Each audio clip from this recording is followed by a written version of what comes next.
बाबर मुगल साम्राज्य का पहला शासक बना और मुगलों ने लगभग 330 वर्षों तक भारत पर शासन किया। पानीपत का दूसरा युद्ध 5 नवंबर 1556 को अकबर की सेना और सम्राट हेमू के बीच लड़ा गया। यह युद्ध हेमचंद्र विक्रमादित्य, जिन्हें इतिहास में हेमू के नाम से जाना जाता है, और अकबर की सेना के बीच हुआ। अकबर इस युद्ध में सीधे शामिल नहीं हुआ था, क्योंकि उस समय उसकी उम्र सिर्फ 14 वर्ष थी। उसकी जगह मुगल सेना की कमान बैरम खां संभाल रहे थे। हेमू के पास अकबर की तुलना में अधिक सेना थी। युद्ध की शुरुआत में हेमू की सेना को सफलता मिली, लेकिन युद्ध का रुख अचानक बदल गया जब मुगल सेना का एक तीर हेमू की आंख में लग गया।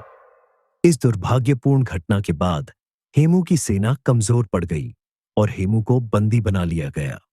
इसके बाद बैरम खां ने हेमू का सिर कलम कर दिया। इस युद्ध के बाद दिल्ली और आगरा अकबर के नियंत्रण में आ गए। पानीपत के दूसरे युद्ध ने ही बाबर द्वारा स्थापित मुगल साम्राज्य को अकबर के शासन में एक विशाल साम्राज्य बना दिया। आज भी जहां हेमू की हत्या हुई थी, वह स्थान पानीपत के पास मौजूद है। इसके बाद लगभग 200 वर्ष बीत गए और फिर आया वर्ष 1761। औरंगजेब की मृत्यु के बाद मुगल साम्राज्य पतन की ओर बढ़ रहा था। इसी समय मराठों ने दिल्ली पर कब्जा करने की योजना बनाई, लेकिन उन्हें अफगान आक्रमणकारी अहमद शाह अब्दाली का सामना करना पड़ा। परिणाम स्वरूप 14 जनवरी 1761 को पानीपत का तीसरा युद्ध मराठों और अब्दाली के बीच लड़ा गया। इस युद्ध में मराठा सेना को भीषण पराजय का सामना करना पड़ा। मराठा सेनापति सदाशिव राव भाऊ ने उत्तर भारत के कई राजाओं से सहायता मांगी, लेकिन कोई भी मदद करने को तैयार नहीं हुआ।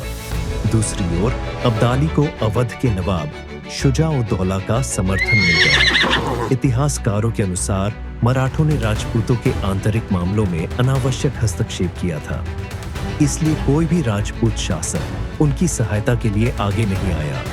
इसका परिणाम यह हुआ कि अब्दाली ने मराठों को हरा दिया और उनका पूरे भारत पर शासन करने का सपना टूट गया। मराठों की कमजोरी का लाभ उठाते हुए ईस्ट इंडिया कंपनी ने भारत पर कब्जा जमाना शुरू कर दिया।